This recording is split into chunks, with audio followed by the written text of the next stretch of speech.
Welcome to Listen by Gene Ginsberg. This audio experience and podcast is all about social media, digital marketing, entrepreneurship, and interviews with top entrepreneurs in the digital and social space.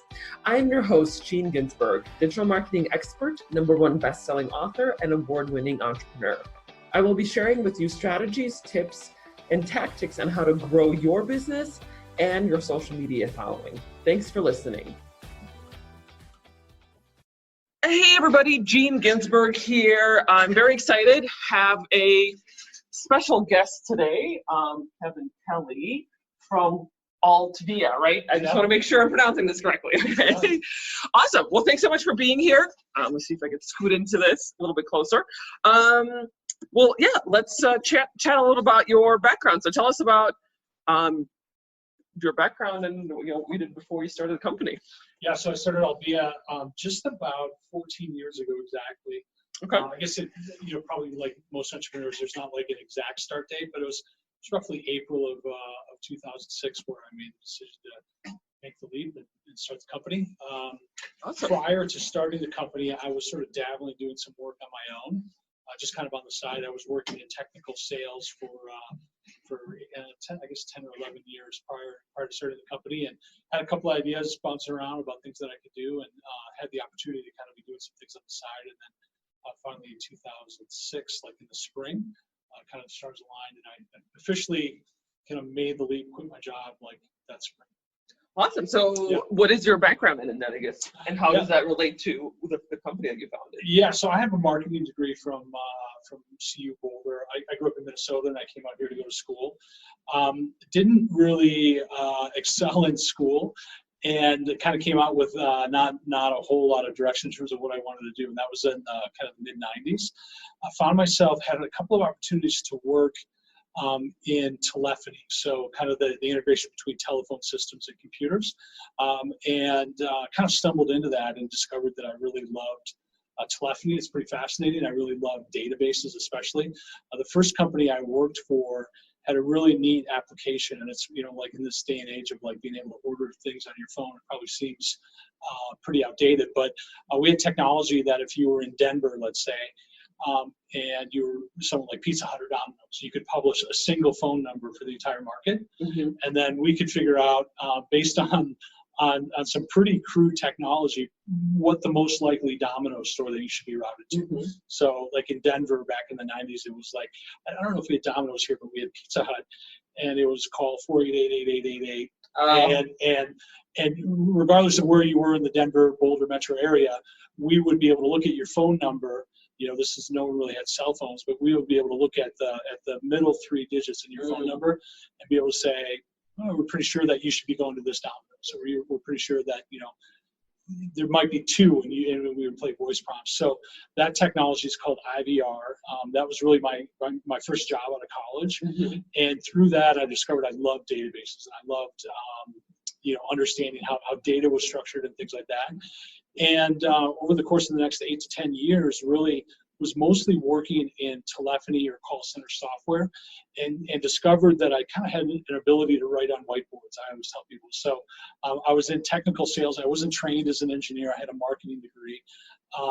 But I loved, sort of being between technologists and business people, and worked for a couple of different companies in that kind of greater space of call centers where you call into an insurance company or a bank or something like that, and we'd have when you call into a bank and you enter your phone number, and then you get transferred to an agent, and hopefully if everything was working well, the agent would know everything about you before they picked up the phone. So kind of worked in that space for a long time. Like I said, I figured out that I could draw on whiteboards and explain and be an interpreter for different parties. And interpreting like the tech side to the layman side, helping, to the marketing side. Yeah, helping non-technical folks understand how technology could make a difference in their business, helping technologists communicate what they could do in business terms and things like that. And so bounced around in a couple of different companies. Like I said, the first company I worked for was real small, had taken on some funding, and worked there. Then ended up working for kind of a more established kind of black box provider of technology. Went back to a really small startup. I think I was employee number 6. We had some really cool technology that we used to test phone systems, and that really feeded my my hunger for just understanding data. So we would do tests at large scale of like, phone systems to see how they would how they would react if they had 500 simultaneous callers, like entering account numbers and things like that. So that was pretty cool. And then it all culminated in 2000. I went to work for Cisco Systems, who at the time was primarily a data company, building out the internet.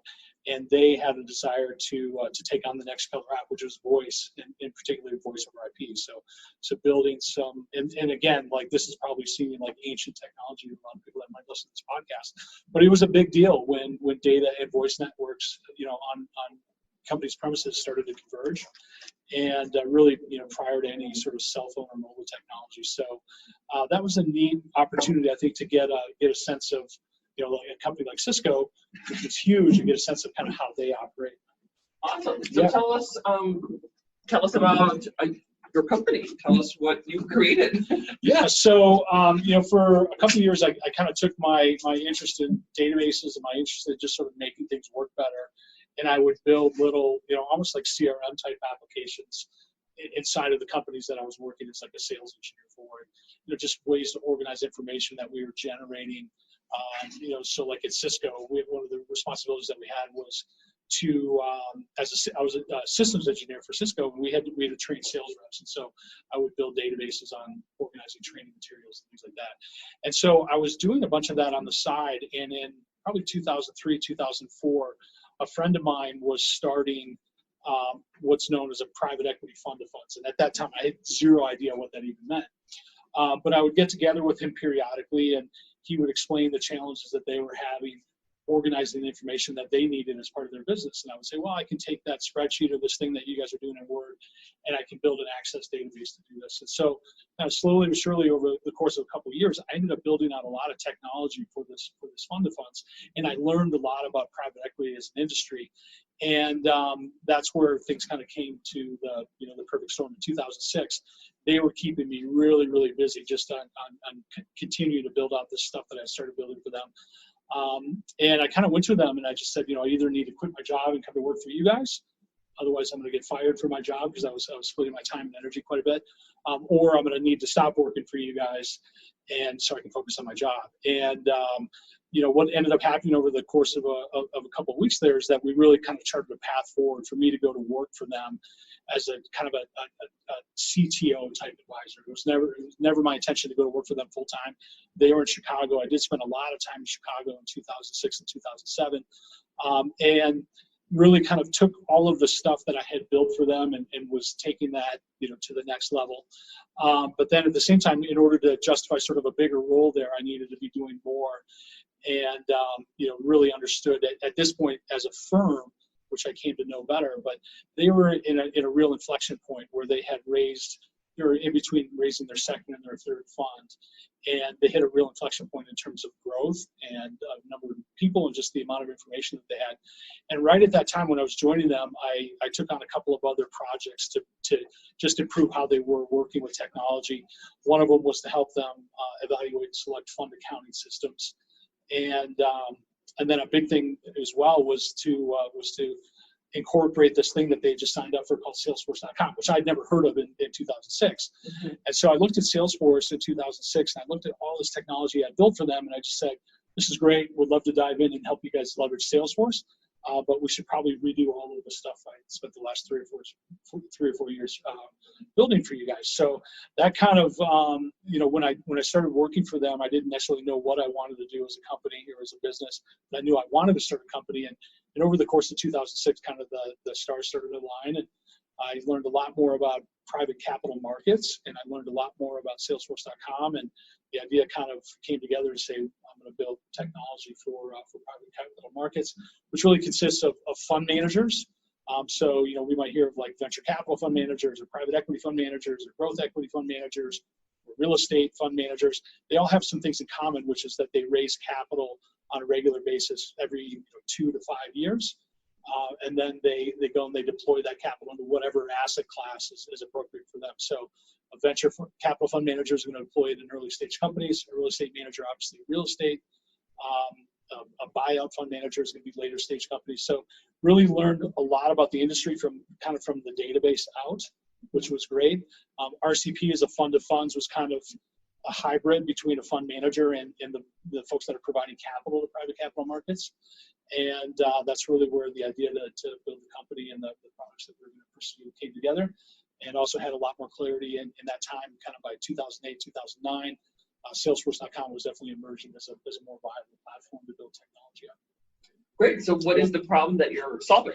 Yeah, so I mentioned a little bit about private capital markets.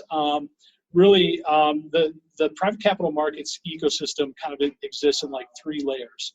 There are the assets, and most times we think about these as the companies that are receiving funding from fund managers. There are the fund managers that are raising capital in the structure of a fund and then deploying that capital to whatever asset class. And then there are the folks that are providing the capital. And those would be the limited partners, and those are things like institutional investors like pensions, endowments, multifamily offices. So we really work with the top 2 layers of this ecosystem. We work with the fund managers, and at the end of the day, they really do 2 things. They raise capital every, again, kind of 1.5 to 5 years, some of that time frame, and then they spend the next 3, 4, 5 years deploying that capital, so buying assets. And then if everything works out okay over the next 3 to 4 years, they're going to then sell those assets and return the capital to the investors that the investors provided. So about 3/4 of our clients are fund managers in this ecosystem. About 1/4 of our clients are the sources of capital, or what's called the limited partner community. For the fund managers, our technology makes Salesforce work for them. So we're leveraging the Force.com platform. We've built out purpose-built solutions that run on top of Force.com. Our fund manager clients use that to manage all their pipelines of communicating with a limited partner community, managing pipelines of raising capital, organizing that capital into funds, and then a whole slew of activities related to interacting with their investors. So when they go to buy a company, they need to call capital from their investors. So we automate that. They need to quarterly send out statements to all of their investors, and while we're not a fund accounting solution, we facilitate all of the distribution of those documents. In addition to the stuff that we've got running inside of Salesforce, we have a portal solution called ShareSecure, which is really a conduit between the fund managers and limited partners. So we help them kind of, if you think about $1 coming into a fund, we help them through that entire life cycle. And then we help them deploy that dollar into whatever asset class it is. So again, if it's a real estate manager, they're going to be evaluating real estate opportunities, and then eventually they're going to buy those assets. If it's a venture capital fund manager, they're going to be looking at the universe of, maybe it's a biotech fund manager, and so they're going to be looking at ideas and companies that are coming to the market in that space. So we help them manage that whole process, and then actually deploy that capital and keep track of performance metrics of their underlying portfolio companies. And again, hopefully, if everything works out all right, in the course of 3 to 7 years, they'll be selling those companies and returning the capital back to their investors. And we help them automate and kind of improve that whole process as well. A big theme for us, now, but actually for the last couple of years, is just really leaning into the experience that institutional investors can have working with their private capital managers. If an endowment or a pension, let's say, has $2 billion of assets under management, maybe a third to maybe 30 to 40% of those assets are going to be deployed to private capital markets. And there's a lot of reasons why institutional investors in particular are really well suited to private capital markets. But while only maybe a third of their assets are deployed in private capital markets, the vast majority of the relationships that they have to maintain are going to be in those private market investments that they've made. So while we're helping the fund managers, kind of collect information and manage their processes of raising capital and then buying assets and returning capital to their investors, we're helping the institutional investors keep track of that whole universe from just kind of the other side of the fence. So looking at things from the perspective of a manager, if I'm University of Colorado Foundation, for instance, they're not a client, but that's a good example. So we've got $2 billion of assets under management in our endowment, and we might be looking at managers that are coming to market in 2020 in various different asset classes. And so we help them keep track of all of the managers, all of the funds that are coming to market, and then the underlying portfolio companies. So, University of Colorado might be interested right now in understanding, what is their geographic exposure in their private capital markets investments. and we can help them do that. Or what is their sector exposure as we're dealing with some uncertainty right now. Someone like a foundation or endowment might want to have visibility, and we can help them keep track of all that. And really, like I mentioned before, I didn't complete my thought about the investor experience. So traditionally, the interaction between private capital managers and institutional investors that are deploying capital has been very manual. It's been very clunky, and we have a vision where that doesn't need to be the case. We help those managers not only share the documents that they traditionally have shared with investors, but increasingly more importantly, information in the form of data. So instead of looking at a PDF file that says here's all the portfolio companies that this endowment is invested in, we can actually make that available to them as data, so they can work with it and model it and really understand and dig into their own data and their own portfolio to understand what those exposures might be, for instance. Very cool. Yeah. That sounds amazing. So, and let me just to make sure I understand. So, does Altvia also help with like the entire life cycle of the process? So, deploying the capital and then potentially selling the capital or selling the assets. Yeah. Is that also part of what you guys help your fund managers with? Yeah, absolutely. So if you think about this and again, it's like the same ecosystem can look differently. If you're looking at it through the lens of, portfolio company, we look at this universe of, maybe venture capital fund managers as sources of capital. If you look at it through the lens of the limited partner communities, like pensions and endowments and family offices, the fund managers are the folks that are going to help them get their capital into, great startups or great companies and things like that. So the fund managers are kind of sitting there in the middle of this ecosystem. And if we look at it through the lens for them, they've got a lot of different relationships in different categories. So they've got a universe of all of the folks that they could raise capital from. Those are the limited partners. They have a universe of all of the intermediaries that they work with. So if I am a buyout or a growth equity fund manager, that intermediary community is going to include like investment bankers. So they need to have tight relationships with all of the investment banks that cover the sectors that they'd like to invest in. They also have this whole universe of the companies that they could potentially invest in. Not only the companies that they invest in, but understanding that entire universe. So maybe it's the competitors of their companies, maybe it's the partners of their companies. Another big thing, increasingly for fund managers, is really wanting to create value in the investment. So it's not just picking the right companies, but it's actually picking the right companies and then doing things to create value in those companies. So there's a whole universe. If I were a fund manager, I'd want to keep track of all of the VPs of sales that I've worked with in my career. So when we hire or when we buy a new company and it turns out, we need a new VP of sales, I want to be able to have information that says, okay, Nicole was a great VP of sales of this company. We'd like to bring her into the fold of this company that we just bought. So keeping track, a lot of different types of relationships that they collect and maintain, and they're collecting a ton of data as well. So I mentioned a little bit about intermediaries. Well, if there's a universe of 200 investment banks that are out there, we might want to really understand in our data who are the investment banks that have brought us deals that we've actually been able to close. So when I go and focus on a universe of 200 investment banks, maybe I really want to zero in on the 10 that are going to be most likely to bring me deals that we're going to be able to execute on, or most likely to bring deals that have been successful. So we help those managers organize and maintain all of the information that they're just generating through the course of doing their business, and then give them actionable insights into things like who the best investment banks, who are the VPs of sales that we should be talking to, who are folks that subject matter experts that if we want to go into a new market that we've got information. We've got just a history.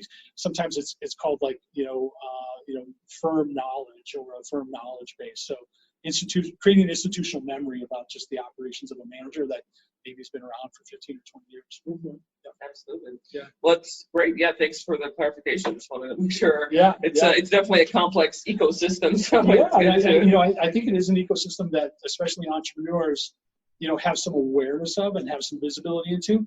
But one of the things that I love about the work that we do is that you're working with incredibly smart, incredibly motivated people, and there's definitely some complexity to it, and helping them make sense of the universes that they operate in is pretty fulfilling and at times challenging, but challenging in a good way. Yeah, absolutely. Great. This podcast is brought to you by the Digital Marketing Method monthly group coaching program, your methodology for growing your business and your social media following. Join me and my group of supportive entrepreneurs and learn how you can grow your business and your social media following, where we cover topics such as Instagram, Facebook, YouTube, email marketing, and so much more. Go to dmgroup.online, dmgroup.online. So tell us about some of the recent wins you've had at Altvia. Yeah, so a big one, we are fresh off of our first ever user conference. So it's your own conference. Yeah, Very cool. Yeah. So we had, and Nicole, who's sitting here with me, is largely responsible for this. So like I said, we've been around for about almost 14 years, and we've never had a user conference. We've got over 170 clients, most of them in North America, but about 25 clients or so in the UK and Europe. And we've had great partnerships with our clients for a long, long time, but we've never had a user conference. And so Nicole and the rest of our marketing team kind of set a goal about 6 months ago to say, we're going to do our first user conference. We did it last week. It was an amazing success. We had, originally we had about 50 individual clients from about 35 customers, or 50 individuals from about 35 clients signed up. We had a little bit of attrition just with some of the uncertainty with travel and stuff like that. Right. But we ended up having an amazing conference where we got users together to learn from each other. We did some great workshops on leveraging our technology, where, understanding or communicating our product roadmap of where we're going with things. We had some amazing speakers. We had Jerry Colonna kind of kick off the conference with me. I don't know if you know Jerry, but he's a Boulder executive coach and an incredible person.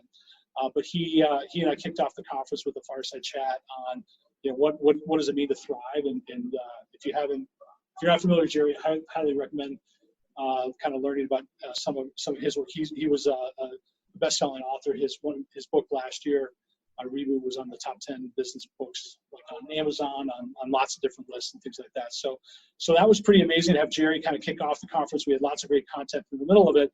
And then one thing that was really rewarding for me personally was that we closed out the conference with, again, another fireside chat with me and Tom Donnie, who was the person I mentioned 18 years ago that was really, he was a good buddy of mine, and he really had a vision for his firm of how data could be a huge differentiator before people were even talking about this. Right. And so Tom and I had a great hour-long chat in front of the whole group just about how his firm has used data as a differentiator, and how really the industry as a whole is kind of catching up with that. So it was really cool to kind of go back in the Wayback Machine. I pulled out some screenshots of some of the very first technology that we had developed, and it was really pretty fascinating to contrast that to the look and feel of our technology now. Oh, I'm sure absolutely. Yeah. 14 years ago, things were a lot different within the tech space. Yeah.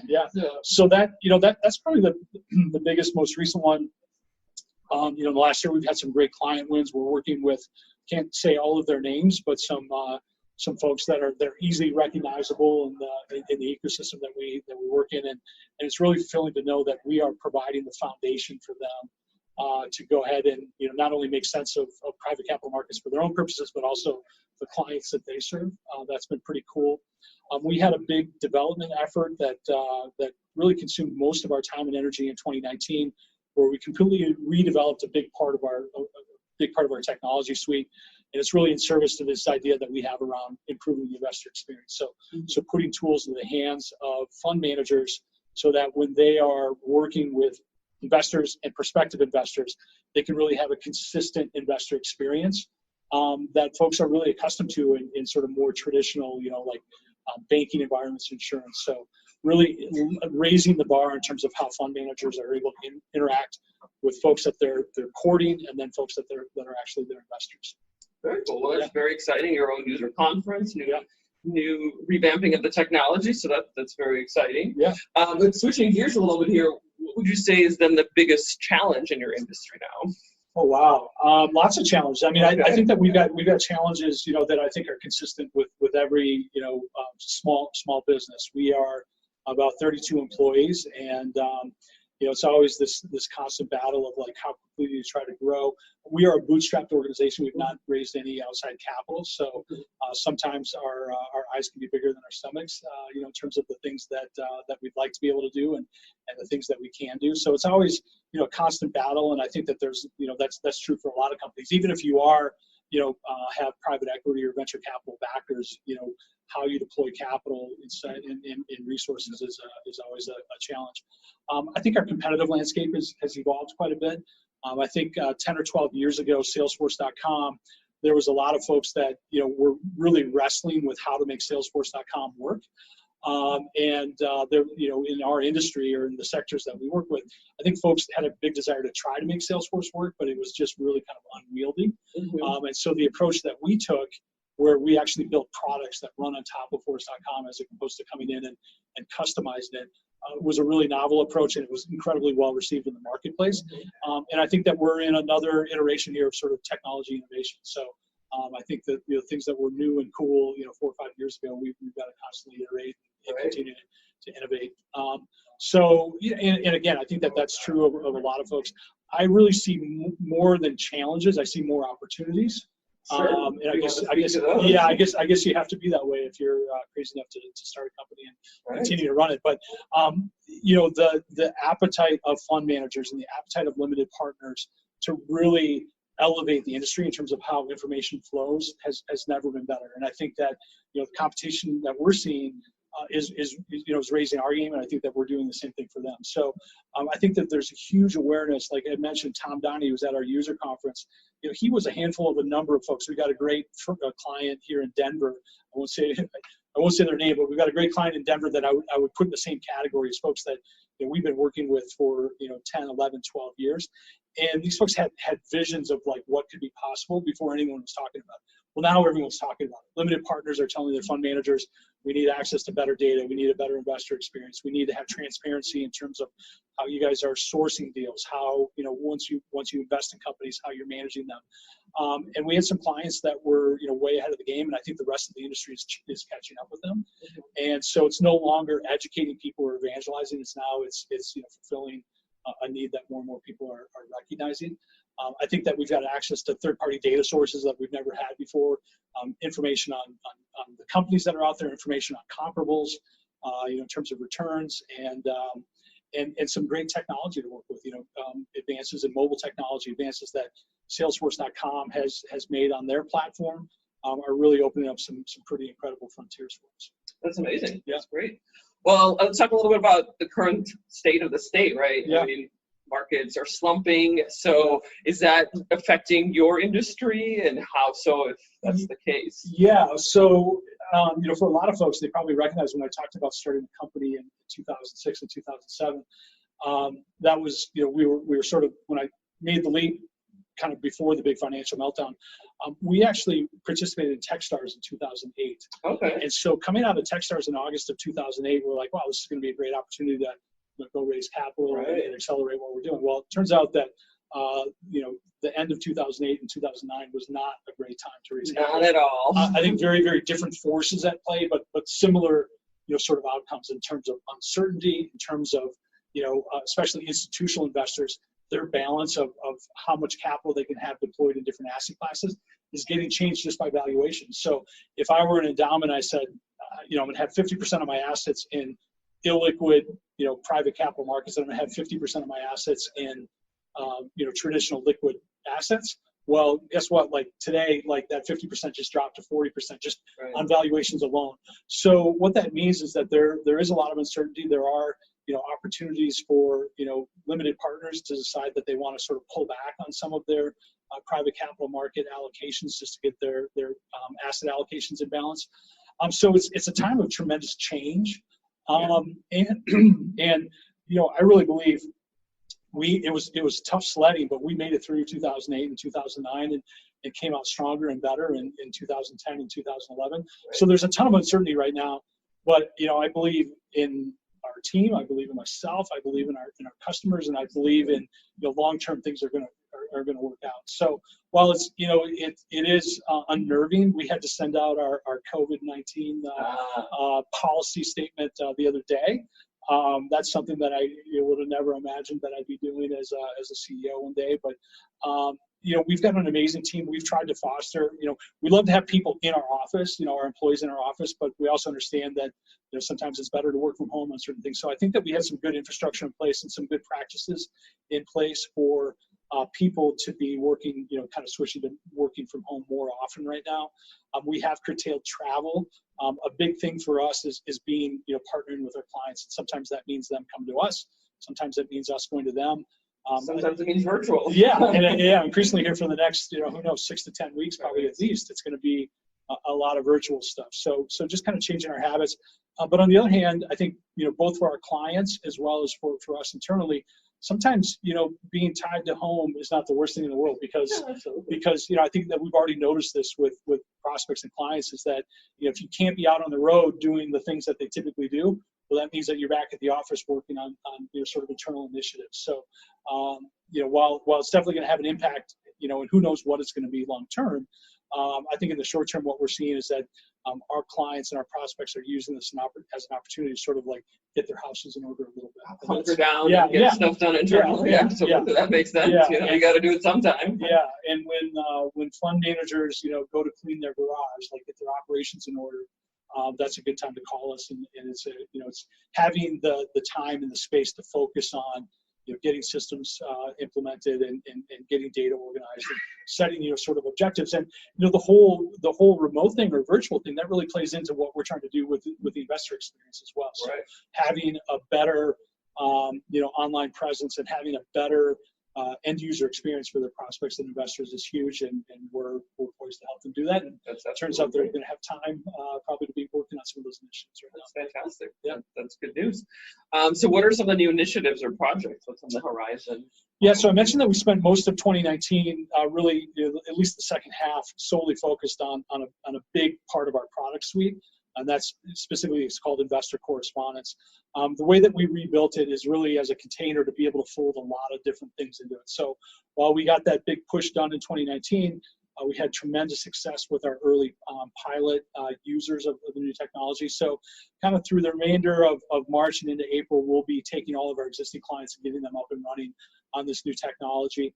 Our developers will be shifting their focus to taking some of the other products that have sort of grown and evolved organically over the years and getting them streamlined into sort of a consistent framework that this work that we've done has enabled. So that's a big thing. I mentioned a little bit about tons of advances in the Force.com platform. So I think that there's a big push as well. Some of that involves development. Some of that just involves our great implementation teams kind of getting their handle or getting their arms around some of the functionality that we get from there. We've got some big pending releases with our portal solution, so we've already started to introduce some of those things, but from a development effort, but as well as just from kind of a deployment effort, we're poised to do some neat things there, and really kind of look out at the horizon. And like I said before, we've got a huge appetite in terms of the things that we'd like to be able to do, and kind of freeing up resources and getting them pointed at those things will be a big thing. That's very exciting. Yeah, lots of good stuff coming up on the horizon. Yeah, I think just one other thing that comes to mind when you brought up the whole idea of coronavirus. So we have shifted, where we're not having as many people in the office as we have on a regular basis, and a huge part of our company has always been our culture and built around community. So I think it's we've been able to do that really easily by having everyone in the same spot and having another huge part of the work that we do is just understanding the industry. And so having people in the same spot leads to, being able to, have learning going on in our organization. So I think it's a neat opportunity for us to be thinking about over the next 60 to 120 days. How do you create that culture? How do you create the benefits of having people in the same space, but having people remote? It takes a little bit of a tweak of the culture. Right? Yeah, I think absolutely. And I think the foundation that we have in place, high levels of trust and collaboration with our employees, is going to allow us to do that. But it'll just be a little bit different. Instead of having lunch and learns on Wednesday with everyone in the office, maybe we're going to be doing virtual lunch and learns and giving everyone a discount code for food delivery or something. Right. Like yeah. So times change, right? So you gotta move along with it. Right. And then the last question, which I always ask, which is I find this one kind of interesting, is What is your prediction for the industry? And the industry could mean anything. It could be self-driving cars. It could be flying to Mars and having settlements. It could be anything about the market or coronavirus or anything specifically in your industry. I mean, pick a topic. I mean, I can look at it in a couple of different ways. You can slice that a couple of different ways. Yeah. I think, private capital markets, if you look at them over the long term, have outperformed, like the S&P. And I think that that's going to continue to happen. I think that, there of course there's volatility there. There could be concerns about, valuations and things like that. But I think that private capital markets, we're going to see in 2019 some record level amounts of capital being deployed through private capital markets. And again, that includes a whole spectrum from real estate to venture capital. So I think that the industry is poised, I think, to continue chugging along in terms of the overall industry of private capital markets. I think, if you looked at just one sliver of it, which would be venture, venture capital is great at finding entrepreneurs with great ideas, getting capital to them efficiently so that they can fund their ideas. And whether it's, on climate change or whether it's, health issues, and just being able to respond to the things that we're doing, whether it's, attacking, the virus or coming up with funding, new drugs and things like that, or maybe it's, refining technology around, collaboration, remote collaboration.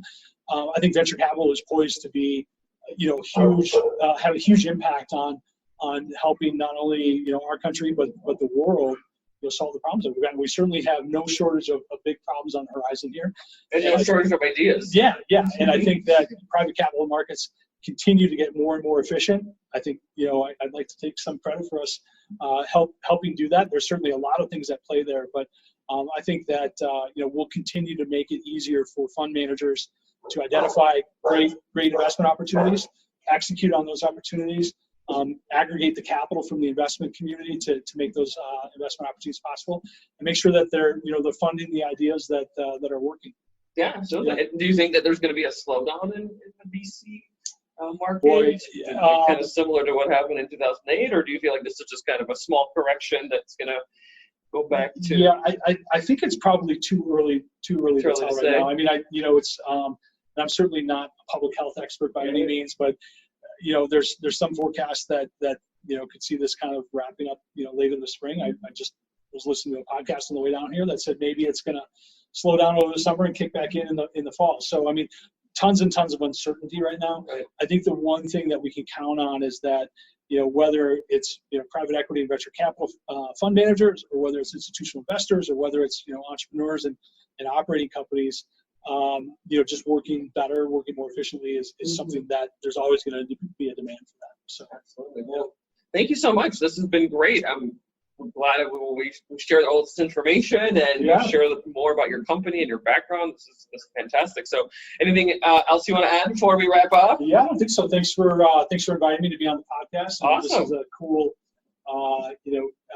thing that you're doing for the community. So, trying to just bring together tech companies in Colorado and the Denver Boulder area. So awesome. Thanks so much. So Kevin Kelly, Altvia, very excited that you decided to join us today. And we'll be sharing this episode very shortly. Yeah, awesome. Thank you so much.